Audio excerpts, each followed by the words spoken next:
All right, welcome back, guys. We're continuing our 2023 rookie quarterback mini series. You can check it out on sportsgamblingpodcast.com or SGPN Fantasy Football, wherever you listen to your podcast. We're going to give you three pros, 3 cons, and a player comp for our top 7 quarterbacks. Today's episode is going to be Hendon Hooker.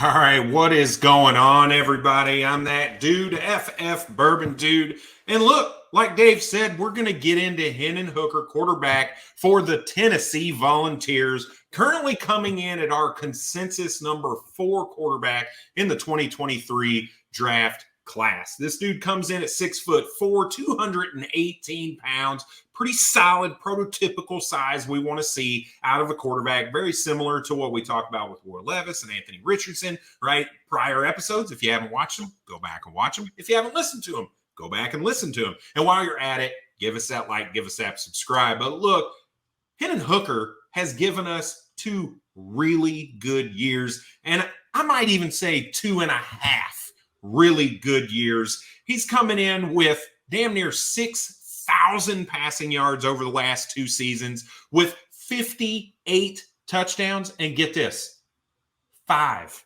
interceptions. This guy does not turn the ball over. And then when you turn around, you're like, all right, well, what about his rushing upside, Brad? That's what everybody cares about. We need to know if this guy can run. Can he run? Yes, he can. Even if you go back to 2020, he had over 600 rushing yards. You look at 2021, he had over 600 rushing yards. And if you look at this season before the injury to his knee, 430 touchdowns. He has never had less than 5 rushing touchdowns in a season either with the Tennessee Volunteers. This dude gives you everything you want in a small package. Really not a small package, a really good size package, I guess we'll say. So Dave, give me your pros, cons, and a player comp. Yeah, everyone wants to have the perfect package, right? So Hendon Hooker has had 2 years of elite production as a dual threat quarterback in the best conference in college football. We see it every year. We see it in the draft. All of the top prospects come out of the SEC and, sharp. And these guys help each other out. He has all the tools to be a great quarterback with just a little bit of coaching. As far as his pros, you look at the production. We have almost 6,000 yards of production in the last 2 years, just in the air alone. This guy has 31 touchdowns and 3 interceptions, and then he has 27 and 2. Not to mention, this guy is a winner. Tennessee was an absolute joke, and this guy turned the program around. Love a guy that can lead a team and can show that he can overcome adversity. This team was undefeated when he got hurt in that South Carolina game. And then you see 1,000 yards and 10 touchdowns on the ground, on top of the fact he only had 5 interceptions. This guy, his blind resume, if you would have said this guy played at Alabama or Ohio State, you guys would be falling all over yourselves for him. But he plays at Tennessee, and we haven't seen a good Tennessee fantasy football player in a long time. But pros, production, decision-making. Again, going back to the interception-touchdown ratio. On top of that, he's completing nearly 70% of his completions. This guy knows how to throw it. He has the arm strength to throw it to the outside. He knows how to throw it to the inside. And he doesn't just go to one receiver. We saw multiple receivers have good production with him as the quarterback. And then his rushing ability. When you're talking about fantasy football upside, you want a guy that can throw the ball, and seeing somebody that can throw for this many touchdowns, that's exciting. When you see that he can rush the ball as well, I'm surprised that people are not talking as much about him. And one of the main reasons is his first con. He's hurt. So he's not going to be able to participate in all of the activities that some of these guys are going to be doing. He's not going to be throwing the ball. He's not going to be doing the workouts. We're not going to be able to see his interviews and all the other things because he'll probably go to the combine because medical is going to be a big thing for him. But we're not going to have the video footage of him getting interviews. We might be able to see him on the whiteboard on ESPN sometime, but you're going to see all the other players on the field. It's also going to cost him to lose some time during camp, which might cause him to have a later start, and this might cause him to drop in the draft. As far as touch, he needs to be more consistent. It's not that he can't do it, but sometimes he does try to just zip it in there, and he needs to be able to just show the ability to layer it, get over that linebacker, get over that safety in those intermediate throws, outside throws. As far as mechanics, again, this is a guy that just needs a little bit more time and coaching when it comes down to the mechanics. You see sometimes he gets sloppy with the footwork and it causes some inaccuracy as well as, throws off some of the other parts of his game. But I absolutely love Hendon Hooker, and I wish that he did not have this injury because I believe he could be a top 10 guy.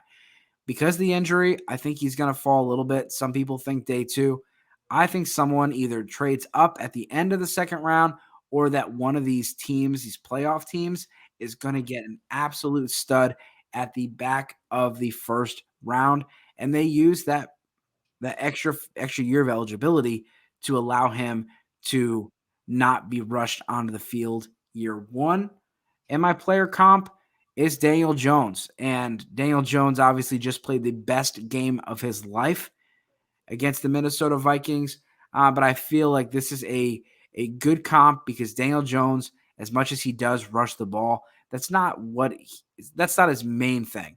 Daniel Jones can pass the ball, and we've seen a lot of production with him, especially this year. But we've seen spurts of it before as far as fantasy football production. His first year, we saw 3 QB1 performances. He was QB1 overall twice his rookie year. Part of it's the ability to rush the ball, but his ability to pass the ball sets him above the rest. Yeah, and we talked a little bit about Hendon Hooker before we came on the show, and for me, depending on the draft capital and the landing spot. The landing spot for me, if it gives Hendon Hooker opportunity to be the starter this season, I'm looking to move him ahead of Will Levis most likely. He might end up being the quarterback 3 in my post NFL draft rankings once we know where his landing spot is, because he might fall in the draft. There's a chance that he goes to a team that's got let's say Detroit ends up taking him on early day 2, right? We know he's going to sit behind Jared Goff next year, which would be great for him. I'm not going to draft him at QB3 knowing he's going to sit a year behind Jared Goff. I'm going to keep Will Levis up there, assuming he goes top 10 or whatever the case, steps right into a starting job. So absolutely love Hendon Hooker. And hey, again, if you're listening in, we've done episodes on Bryce Young, CJ Stroud, Will Levis. Make sure you go check those videos out if you're watching on YouTube. If not, make sure you go to Spotify or Apple Podcast or Google, wherever you get your podcasts, and listen in. They're short 10 minutes episodes, really solid to just start to get you grounded in these rookie quarterbacks as the pre-draft process starts. So really good. And the next quarterback that we're going to get into, if you're interested, is going to be Tanner McKee, the quarterback for the Stanford Cardinals. So make sure you tune in, give us a like, give us a subscribe, and hey, give us a comment. Where do you think Hendon Hooker is in the rankings? Do we have him too low? Do we have him too high? Should we be more concerned with an injury, or do we have him right in that sweet spot? Make sure you let us know. And this series is brought to you by WynnBET. WynnBET is the official online sportsbook of the Sports Gambling Podcast Network. WynnBET is active in a bunch of states, and there are tons of ways to win, including live betting and same-game parlays. The NFL playoffs are here, and they are running great promos, odds, and payouts that are happening right now at WynnBET. So if you're ready to play, sign up today and receive our special offer of bet $100, get $100. That is limited to state availability. And of course, if you hit the biggest long shot parlay of the week, you'll also get $1,000 free credit. There are so many things to choose from. All you have to do is head over to sportsgamblingpodcast.com/WynnBET so they know we sent you. Again, that's sportsgamblingpodcast.com/WYNNBET. Offer is subject to change. Terms and conditions at wynnbet.com. Must be 21 or older and present in the state where playthrough WynnBET is available. If you're someone you know has a gambling problem, call 1-800-522-4700.